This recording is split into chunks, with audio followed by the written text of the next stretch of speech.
한국보디 우짜 하우드레 मैमदो nga ma manung mang re मैमदो hangam su pham patha re मैमदो di hayang ge loisal lage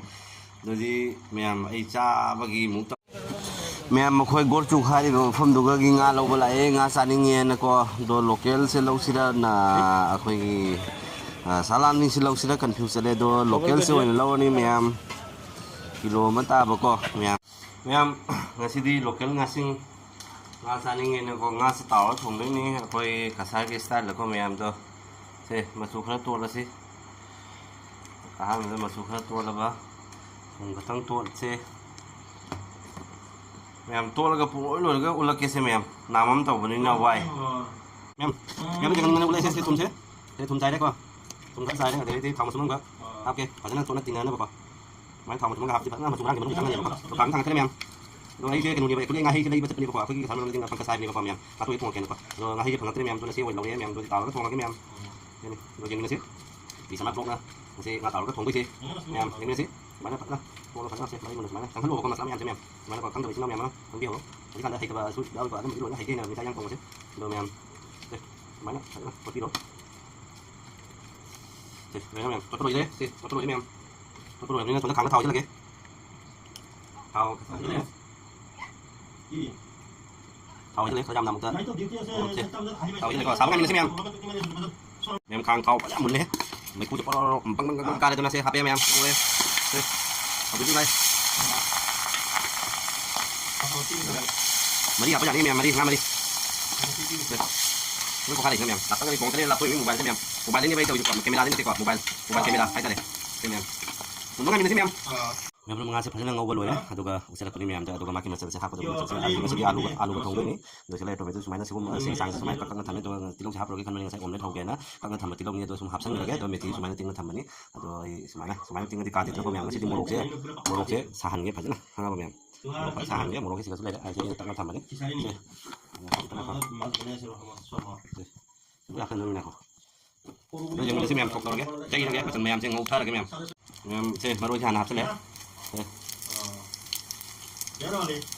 rồi cho hạt vào nên sẽ mệt thì sẽ thoải mái nữa để âm cái thằng vào cái thoải mái nữa nó được cái đó thằng nó thèn đua nó dưới con coi thèn đua nó con coi ơi pen em pen tháp như lỗi lấy xe lên mà nằm xem kulisi em mấy thằng tại đây phun baro đấy cho khi mà xin nó đây hàng bạc chỉ có này mình cái gói đi nó không thế smart city này đi hai là đâm khul cái máy tàu đấy em không được đây mấy đây kia jadi pernah kalau teman-teman dari morok kata kalau agak kau morok itu boleh nasi, aina morok ya, asik kun mumi, aina tak aja, morok ya, sama sini juti kan terkadang laga nogau koi deh, nogau lagi juti kan terkadang laga dua terkadang laga dua jadi kan deh, tinggal terkadang laga apa, tuh yang mana kaya deh, apa apa tuh, ngai deh, kaya deh, ini yang mana, ada deh, ma'am, ini mana sih tetap ma'am, ayo kita yang thong sih ma'am alu habis lagi, alu lagi, alu, ini moroknya pada kapal lagi sih. आलू भी हमारे ताव ताव सोए बजे ये हाव बोले बको बंदरा की टाइप से नहीं मैम आलू साफ सर लगनी ना बाकी सारा का तो चांग दो ये रात ये तो बोल खाओ खाओ ने रात से ये इंग चंदों का तो मैम से ये थून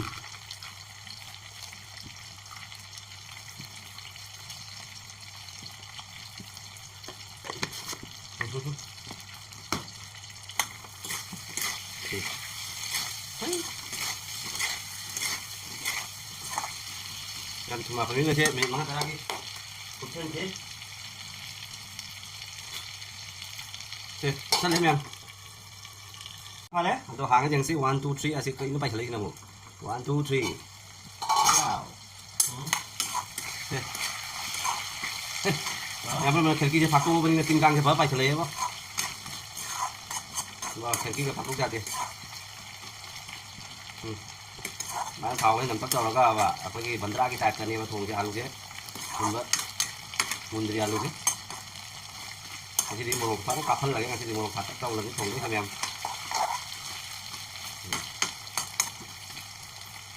हम कुछ के मैंने नहीं होंगी ते मैम है मैम हमको महांग से मिलने हम फारे बस जूता के लाइक खाए रे अरे ना एकदम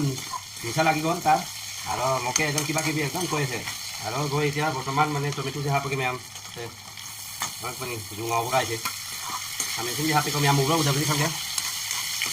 lo kono mai nak lagi jangan lagi ayam sih udah mai ini juga panas kecil lah ya nggak kai lagi nih pun baru lagi tapi bersih nah sadawan yang di mana pun kalau kita bisa dikenal ini mai tapi itu nih tuh itu is pas ini nih gua hati ini tahu sih men nunggu parah kan nah itu kan itu nih mai cakap kolong kai balau iba itu nah mai itu tadi nih om jadi yang kong mayam segi mu kami sendiri sih hasil lagi menjadi hum kemana kesal lagi mayam nek siang nah malah yang mana kau nah kumna kong itu bah kong iba hijang ini mayam yang tapi ini sih ini pada hang sih 1 2 3 zau kita kapai thase segi tu jauh sih kalau mayam mulu lain tengah tambah sih saya cari mayam saya bagi ini dua mulu itu banyak tengah tambah sih main bos tu sih ada hap tu sih ngasih dia bah sikun pokai tu ini mayam officialnya dulu nih aja direct pokai deh mayam officialnya dulu nih mau saham lagi ngasih dia bah masih dunga boleh kan ini nak masih ngasih deh mayam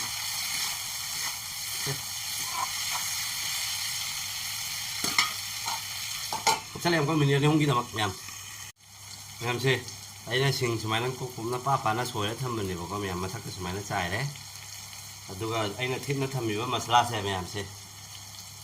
เห็นจังเลยแม่มาสลาใช่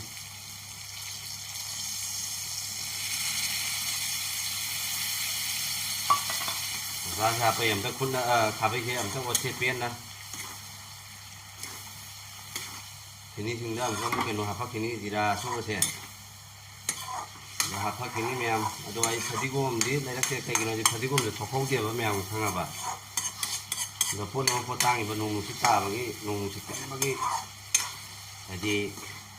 พูดก็เสียอินดี้นุ่งทอกเสียแมวโดยอะไรได้เสียแมวยังมีนะสิอุจจาระแค่หายไปตั้งขาดอะไรเลย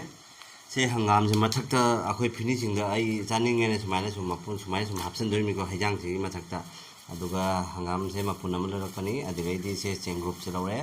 เสียสัมพุงเท่าแก่เดี๋ยวการข้าวข้าวเราเจริญเดี๋ยวโมโรข้าวเราเจริญโมโรข้างบนเสียข้าวเราเจริญข้าวเท่านั้นก็แม่ไปช้าก็จมไปในเลยรักปฏินาทีให้แม่เสียการข้าวเสียก็แม่เสียเสียคอมเบรกเสียมาชีดไอ้หมูบางฟ้าเท่าแก่ทงไปชุดตรงงานหาปากเกะเดี๋ยวซาไปชุดตรงงานหาปากเกะเสียขึ้นมาทักจะให้ย่างเสียคนรวมใจกินมันจะริ้วอยู่มังเราเสียให้ย่างเสียมาทักจะสมหับเส้นเกี่ยวกับอินสันนิ่งนะเต่าเนี่ยแบบก็แม่โดยที่ยังมีนะสิแม่เลยพอไว้ยังมีนะสิแม่ให้ย่างเสียคุยจ้าก็แต่วันนี้น้ำตัวมาฮีเสียหาปากเกะแม่ผมข้างล่างผมหาปากเกะ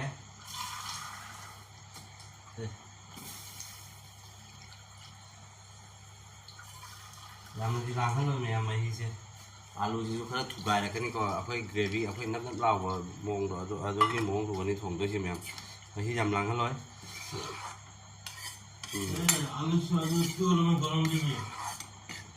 ngày cái hay soa bin cái hay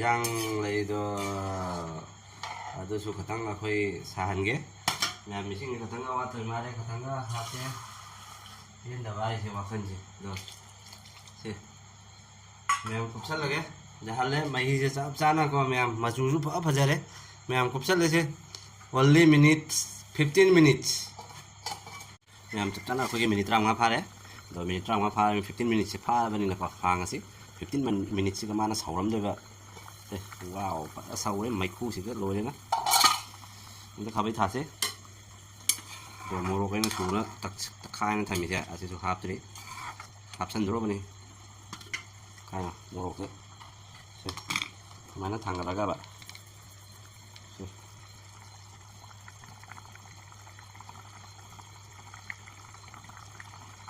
máy này ta hấp sẽ lấy rồi kia ra lối này cho lấy tình thân bây giờ thì tình thân là hấp bây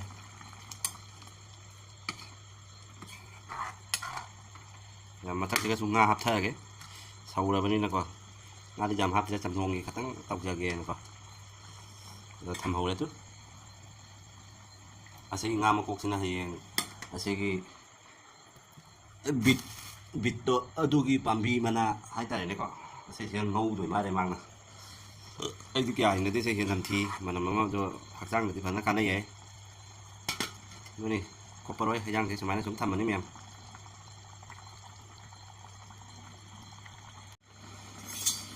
ꯍꯥꯡꯉꯁꯤ ꯍꯥꯡꯉꯁꯤ ꯍꯥꯡꯉꯁꯤ ꯍꯥꯡꯉꯁꯤ ꯍꯥꯡꯉꯁꯤ ꯍꯥꯡꯉꯦ ꯍꯥꯡꯉꯦ ꯑꯦ ꯉꯁꯤꯗꯤ ꯃꯣꯔꯣꯛꯇꯤ ꯐꯖꯗꯤ ꯐꯖꯗ꯭ꯔꯕꯅꯤꯀꯣ ꯃꯌꯥꯝ ꯑꯩꯅ ꯁꯥꯍꯟꯒꯦꯅ ꯍꯥꯞꯀꯦꯅ ꯍꯥꯞꯄꯤꯃꯦꯕ ꯈꯪꯉꯕ E ꯀꯥꯔꯛꯇꯅ ꯃꯌꯥꯝ ꯑꯗꯣ ꯉꯁꯥꯏꯒꯤꯁꯨ ꯍꯩꯖꯥꯡꯁꯦ ꯌꯦꯡꯉꯣ ꯁꯣꯌꯥꯕꯤꯟ ꯊꯣꯡꯕꯅꯤ ꯑꯗꯨꯒ ꯑꯁꯤꯁꯨ ꯂꯪꯊꯣꯛꯄ ꯌꯥꯗꯕꯅꯤꯅꯀꯣ ꯃꯌꯥꯝ ꯍꯥꯏꯕꯗꯤ ꯂꯪꯊꯣꯛꯈ꯭ꯔꯁꯨ ꯀꯩꯁꯨꯕꯨꯗꯤ ꯀꯥꯏꯗꯦ ꯑꯩꯅ ꯄꯥꯝꯃꯨꯅ ꯈꯤꯇꯪ ꯁꯥꯍꯜꯂꯦ ꯑꯗꯨꯒ ꯐꯖꯅ ꯃꯨꯛꯕꯥꯡꯁꯦ ꯁꯦꯠꯊꯔꯛꯀꯦ ꯃꯌꯥꯝ ꯑꯗꯣ ꯃꯌꯥꯝꯁꯦ ꯑꯂꯨꯁꯦ ꯑꯃꯅꯤꯈꯛ ꯇꯣꯈꯥꯏ ꯇꯥꯔꯦꯅꯦ ꯍꯥ ꯃꯌꯥꯝ ꯑꯂꯨꯁꯦ ꯇꯣꯈꯥꯏꯒꯦ ꯃꯌꯥꯝ ꯄꯨꯈꯝꯁꯤꯒ ꯄꯨꯊꯔꯒ ꯇꯣꯈꯥꯏꯒꯦ ꯌꯦꯡꯃꯤꯟꯅꯁꯤ ꯐꯖꯅ ꯃꯨꯜꯂꯦ ꯁꯤ ꯑꯣꯏꯅ ꯈꯥꯕꯩꯅ ꯁꯨꯃꯥꯏꯅ ꯁꯨꯝ ꯊꯥꯗꯕꯗ ꯇꯛꯄꯗ ꯁꯨꯝ ꯃꯨꯜꯂꯦ ꯐꯖꯅ ꯁꯤꯅ ꯃꯈꯥꯗ ꯑꯩꯈꯣꯏ ꯅꯪ ꯂꯥꯎꯅ ꯍꯧꯗꯣꯏꯅꯦꯕ ꯈꯪꯕ ꯍꯩꯖꯥꯡꯁꯦ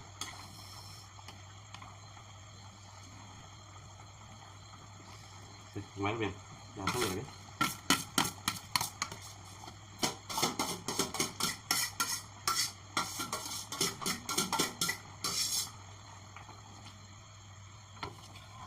rồi masagi ay na hangam habi do mayam haji hajang se muthalam dai matang na masak tai tongan jai ge do phadikom se phadikom ba sorry baro so se hana khala chai masak tongan jai ge mayam ya masara loi da chan tha gi na hajang loi na ba ko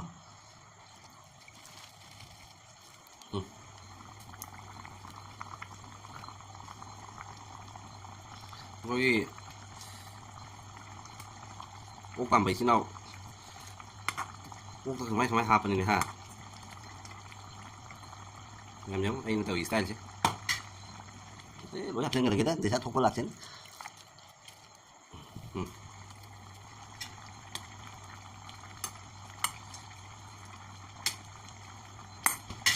นี่ôngทำตะกุบเก่งอย่างเงี้ย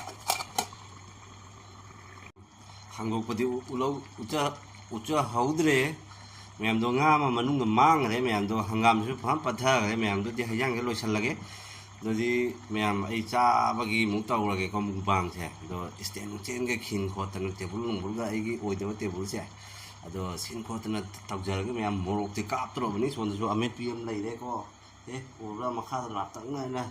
ꯄꯨꯟꯖꯔꯦ ꯃꯌꯥꯝ ꯂꯣꯏꯁꯤꯜꯂꯒꯦ ꯍꯩꯖꯥꯡꯁꯦ ꯉꯥ ꯑꯃꯗꯤ ꯃꯥꯡꯈ꯭ꯔꯦ ꯃꯅꯨꯡꯗ ꯃꯌꯥꯝ